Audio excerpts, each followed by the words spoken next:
તે લગભગ ડાભુરિયા હો આવી ગયા હતા ગામમાં, 10% ને 20% વાળાને જમીન પડાવવા. એટલે એ બધા અત્યારે ગુફામાં વહી ગયા છે. એટલે એમાં એનો હાસે છે. બીજું ગોપાલ ઇટાલિયા મારા ઘરના યાદથી વરા પહેલાં જવાબ આપ્યો હતો, નરેન્દ્રભાઈની મધર વિશે બોલ્યા હતા. એટલે ગમે તે અહીં લડવા આવે હું રાજીનામું દઈ દઉં અને એને 2 કરોડ રૂપિયા હું આપીશ. કે ગોપાલ ઇટાલિયામાં હિંમત હોય તો ચૂંટણી લડવા આવી જાય મારી સામે અને હું રાજીનામું પણ આપી દઈશ અને ગોપાલ ઇટાલિયાને 2 કરોડ રૂપિયા પણ ઇનામ પેટે આપીશ. તો મારી મોરબીના ધારાસભ્યએ આપેલી આ ચેલેન્જને આપણે સ્વીકારી લઈએ છીએ સહર્ષ રાજી ખુશીથી કે જો તમે શુરા બોલ્યા ન ફરે, શુરા હોવ, મરદ માણસ હોવ અને એક જ વખત બોલતા હો ને જબાનના પાક્કા માણસ હોવ તો આજે 10 તારીખ થઈ છે, મોડામાં મોડું 12 તારીખે બપોરે 12 વાગ્યા સુધીમાં રાજીનામું તમારું પડી જવું જોઈએ.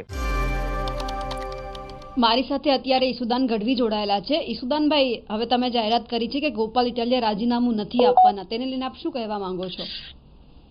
નહીં, હું એ જ કહું છું કે ભાજપે આખા બ્રિજ તૂટી રહ્યા છે, લોકો મૃત્યુ પામી રહ્યા છે, મનરેગામાં કૌભાંડ થઈ રહ્યા છે, આખા ગુજરાતમાં રોડ રસ્તા ગટરની વ્યવસ્થા હજી થઈ નથી શકી.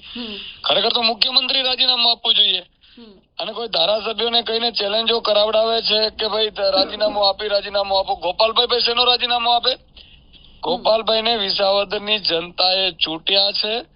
ગોપાલભાઈ વિસાવદરની જનતામાં ચૂંટાયા પછી હજી ધારાસભ્યની શપથ નથી લીધી તોય કામ શરૂ કરી દીધા છે અને ગોપાલભાઈ કોઈ સંજોગોમાં રાજીનામા આપવાના નથી. ગોપાલભાઈ રાજીનામા આપવાની વાત જ નથી.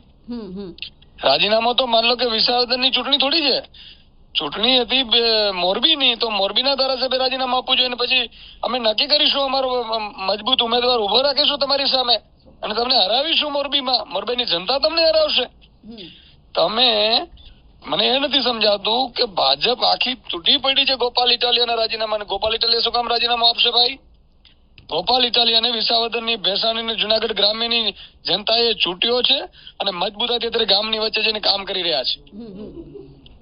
પણ ઈસુદાનભાઈ, હવે કાંતિ અમૃતિયા એવું કહી દીધું છે કે એ સોમવારે એમના સમર્થકો સાથે જવાના છે, ગોપાલ ઇટાલિયાની રાહ જોવાના છે. જો 30 મિનિટ સુધી ગોપાલ ઇટાલિયા નહીં આવે તો રાજીનામું નહીં આપે.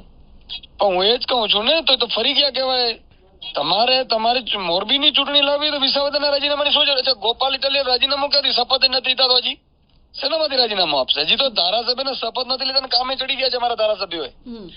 અમારા ધારાસભ્યો અત્યારે ગામડે ગામડે ફરી રહ્યા છે ભાઈ. એમની પોસ્ટ જુઓ, લોકોની વચ્ચે છે.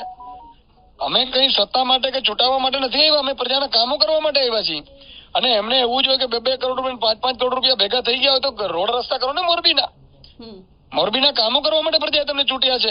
અને એવી જ જો ભાજપને બધા ધારાસભ્યોને એવું હોય તો 161 ના ધારાસભ્યને રાજીનામા આપો. હું CR પાટીલ મુખ્યમંત્રીને ચેલેન્જ કરું છું, આવો મેદાનમાં થઈ જાય ફરીથી ચૂંટણી. આ તો 2022 નો તો છડતો ગાગ્યો હતો, આવે હવે 27માં ખબર પડશે. ડબલ ડિજિટમાં ભાજપ નહીં આવે. જે રીતે ભાજપે ત્રાહિમામ પોકારીને અહંકારથી, રૂપિયાથી ને પોતાનું આખું ગુજરાત લૂંટી લીધું છે. ગરીબો, વંચિતો, શોષિતો, પીડિતો, મહિલાઓ, બેરોજગારો, ખેડૂતોને રસ્તા ઉપર લાવી દીધા છે. કોઈનું ઘર નથી ચાલતું, સુસાઇડ કરી રહ્યા છે લોકો અત્યારે. અને આ લોકો રાજીનામા ખેલે છે. તમારામાં તાકાત હોય તો આપો રાજીનામા. મોરબીમાં મારો અદનો કાર્યકર્તા તમને હરાવી દેશે. આ હું તમને ચેલેન્જ આપું છું. પણ અહીંયા ચેલેન્જ સ્વીકારવાની વાત જ ક્યાં આવે? તો ગોપાલ ઇટાલિયાએ બીજી રીતે એમને જવાબ આપવો તો. અરે ગોપાલ ઇટાલિયા ચેલેન્જ સ્વીકારી છે ને કે ભાઈ મોરબીની સીટ તો ખાલી કરો. ગોપાલ ઇટાલિયાના રાજીનામાની વાત ક્યાં છે? હું એમ કહું છું, હું પ્રદેશ અધ્યક્ષ છું અને હું કહું છું ગોપાલ ઇટાલિયા કોઈ પણ સંજોગોમાં રાજીનામું નહીં આપે. ગોપાલ ઇટાલિયા ક્યાં રાજીનામાની વાત છે ભાઈ? વિસાવદરની ચૂંટણી થોડી છે. ચૂંટણી મોરબીની હોય તો મોરબીના ધારાસભ્ય રાજીનામું આપવું જોઈએ. મોરબીના ધારાસભ્ય રાજીનામું આપે પછી ચૂંટણી પંચ છે એ 4 મહિના કે 6 મહિનામાં ચૂંટણી લાવે અને ચૂંટણી લાવ્યા પછી અમે મૂકીશું મજબૂત અમારો અને એમને હરાવીશું ભાજપને જનતાની સાથે મળીને. બિલકુલ ઈસુદાનભાઈ, આપ અમારી સાથે જોડાયા, આપનો ખૂબ ખૂબ આભાર. ખૂબ ખૂબ આભાર.